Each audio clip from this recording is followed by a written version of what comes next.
नमस्कार मित्रांनो, आजच्या या विशेष सादरीकरणामध्ये खूप खूप स्वागत. आज आपण इतिहासात डोकावून एका अशा महान वैद्यकीय गुप्तहेराची आणि एका भयंकर मृत्यूच्या सापळ्याची रहस्यमय कथा उलगडणार आहोत. विचार करा, एक असा आजार ज्याने जगाला अक्षरशः सळोकीपळो करून सोडलं होतं. चला तर मग या मृत्यूच्या तांडवामागचं खरं रहस्य कसं उलगडलं हे जाणून घेऊया.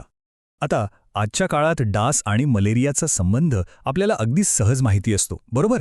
पण 100 वर्षापूर्वीच्या भारताची जरा कल्पना करून बघा. दररोज हजारो लोक एका अज्ञात आजाराने पटापट मरत होते. रुग्णालये रुग्णांनी अगदी खचून भरली होती. आणि सगळ्यात भयंकर गोष्ट म्हणजे काय माहितीये? या अदृश्य मारेकऱ्याचं मूळ कारण कोणालाच माहीत नव्हतं. हा खरा मारेकरी नेमका कोण आहे हे खूप मोठं रहस्य होतं. आता यातली सर्वात रंजक गोष्ट म्हणजे त्या काळात लोकांच्या काय समजुती होत्या आणि प्रत्यक्षात सत्य काय होतं यात जमीन अस्मानाचा फरक होता. लोकांना वाटायचं की मलेरिया म्हणजे खराब हवा, आजूबाजूची घाण किंवा मुसळधार पावसामुळे होणारा आजार. अरे, मलेरिया या शब्दाचा अर्थच मुळी खराब हवा असा मानला जायचा. पण या सगळ्या चुकीच्या समजुतींच्या पलीकडे एक भयंकर सत्य लपलेलं होतं. एक असा सूक्ष्म जीवघेणा शत्रू होता जो अगदी नाकावर टिच्चून समोर होता, पण कोणालाही दिसत नव्हता. भाग 1. भेटा या गुप्तहेराला. Doctor Ronald Ross. हेच ते जिद्दी डॉक्टर ज्यांनी या अदृश्य शत्रूचा शोध घेण्याचा विडा उचलला. भारताशी त्यांचं एक अतिशय घट्ट असं नातं होतं. आणि हे मृत्यूचं तांडव थांबवण्यासाठी, या भयंकर वैद्यकीय रहस्याचा उलगडा करण्याचा त्यांचा निश्चय अगदी दगडावरच्या रेषेसारखा ठाम होता. आपण म्हणाल्याप्रमाणे त्यांचा भारताशी खूप जवळचा संबंध होता. डॉक्टर रॉस यांचा जन्मच मुळी भारतातील अल्मोडा इथला. शिक्षण पूर्ण केल्यानंतर त्यांनी भारतातच काम सुरू केलं. चेन्नई, बेंगलोर आणि मग सिकंदराबाद अशा विविध शहरांमध्ये त्यांची पोस्टिंग झाली.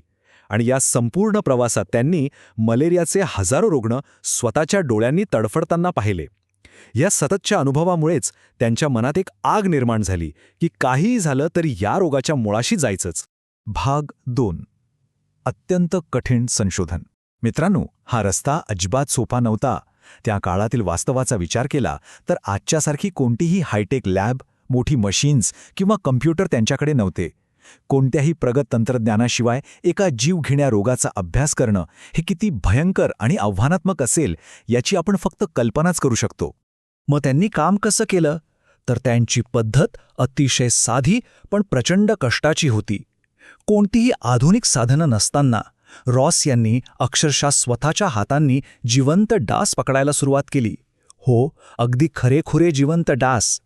ते डास एका बाटलीत जमा करायचे आणि मग सूक्ष्मदर्शकाखाली अतिशय बारकाईने त्यांची तपासणी करायचे. हे काम इतकं कंटाळवाणं आणि कष्टाचं होतं ना की रात्री उशिरापर्यंत डोळ्यात तेल घालून ते त्या जुन्या सूक्ष्मदर्शकावर काम करत बसायचे.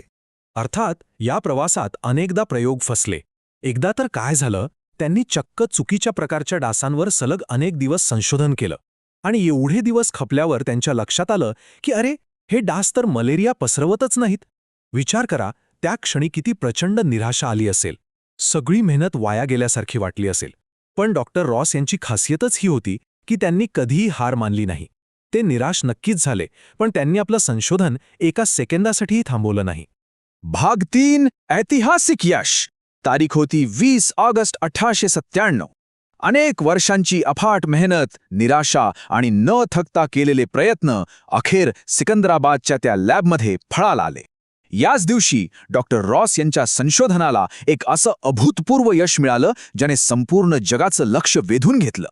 आणि मित्रांनो, हाच तो खरा गुन्हेगार. डॉक्टर रॉसनी एका विशेष डासाच्या शरीरात मलेरियाचे जंतू शोधून काढले. तो डास होता ॲनोफिलीस डास. याच डासामुळे मलेरियाचे जंतू एका व्यक्तीकडून दुसऱ्या व्यक्तीकडे पसरतात हे त्यांनी जगासमोर सप्रमाण सिद्ध केलं. या एका जबरदस्त शोधाने जगातील वैद्यकीय विज्ञानाची दिशा कायमची बदलून टाकली. तोपर्यंत हवेला दोष देणाऱ्या जगाला अखेर आपला खरा शत्रू सापडला होता. आणि या महान कार्याची दखल संपूर्ण जगाने घ्यायला हवी होती. साल होतं 1902. या वर्षी डॉक्टर रोनाल्ड रॉस यांना वैद्यकशास्त्रातील सर्वोच्च आणि अत्यंत प्रतिष्ठित असा नोबेल पुरस्कार देऊन गौरवण्यात आलं. मलेरियावरील संशोधनासाठी नोबेल मिळवणारे ते पहिलेच वैज्ञानिक ठरले. मानवी इतिहासातील ही एक अत्यंत अभिमानाची आणि खऱ्या अर्थाने क्रांती घडवणारी घटना होती. आता तुम्हाला साहजिकच प्रश्न पडेल की या शोधाचा नेमका फायदा काय झाला? तर या एका शोधामुळे जगभरात मलेरिया नियंत्रणाच्या मोहिमा अगदी मुळापासून कशा सुरू झाल्या ते पहा. साचलेलं पाणी रोखणं, डासांचं नियंत्रण करणं, फॉगिंग, मच्छरदाणीचा वापर आणि योग्य औषधोपचार या सगळ्या उपाययोजना फक्त आणि फक्त या शोधामुळेच शक्य झाल्या. या साध्या वाटणाऱ्या पण अत्यंत प्रभावी पद्धतींमुळे आजही अगदी या क्षणी जगभरातील लाखो लोकांचे प्राण वाचत आहेत. भाग 4 शास्त्रज्ञांची पुढची पिढी. 100 वर्षापूर्वीची ही कथा केवळ एक जुना इतिहास नाहीये, तर ती आज आपल्या सर्वांसाठी एक खूप मोठी प्रेरणा आहे. विज्ञानाच्या या अफाट क्षेत्रात आज शास्त्रज्ञांची पुढची पिढी म्हणून अनेक नवनवीन वाटा आणि संधी खुल्या आहेत. उदाहरणार्थ, भारत सरकारचा एक विशेष विभाग आहे, national centre for vector born diseases control. हा विभाग आजही मलेरिया आणि डेंग्यू यांसारख्या आजारांवर नियंत्रण ठेवण्याचं अत्यंत महत्त्वाचं काम देशभरात अहोरात्र करत आहे. डॉक्टर रॉस यांनी 100 वर्षांपूर्वी सुरू केलेला हा लढा आजही अशा संस्थांच्या माध्यमातून अत्यंत ताकदीने लढला जातोय. आणि म्हणूनच विज्ञान शाखेतून शिक्षण घेतल्यावर केवळ डॉक्टरच बनता येतं असं अजिबात नाही. आपल्या महाराष्ट्रात आरोग्य विभाग, महानगरपालिका आणि जिल्हा परिषदांमध्ये करिअरच्या अनेक उत्तम संधी उपलब्ध आहेत. तुम्ही laboratory technician, health officer, malaria inspector किंवा पब्लिक हेल्थ वर्कर म्हणून खूप चांगलं काम करू शकता. थोडक्यात सांगायचं तर तुम्ही या देशाचे आरोग्य रक्षक बनू शकता आणि समाजाला रोगांपासून वाचवणारे नवीन वैज्ञानिक होऊ शकता. डॉक्टर रोनाल्ड रॉस यांच्या या खडतर प्रवासातून आपण एक अत्यंत मोलाची गोष्ट नक्कीच शिकतो. मोठं यश हे सततच्या प्रयत्नातूनच मिळतं. अपयश आलं तरीही न थांबता काम करत राहणं हेच खऱ्या यशाचं रहस्य आहे. मित्रांनो, हे अत्यंत माहितीपूर्ण आणि प्रेरणादायी सादरीकरण प्राध्यापक SR केंद्रे सर यांनी तयार केले आहे. त्याबद्दल आपण त्यांचे नक्कीच आभारी आहोत. तर जाता जाता एक विचार करून पहा. डॉक्टर रॉस यांनी मलेरियासारख्या महाभयंकर रोगाचे रहस्य उलगडले. आता विज्ञानाची कास धरून भविष्यात तुम्ही कोणत्या नव्या मोठ्या आजारावर मात करणार आहात?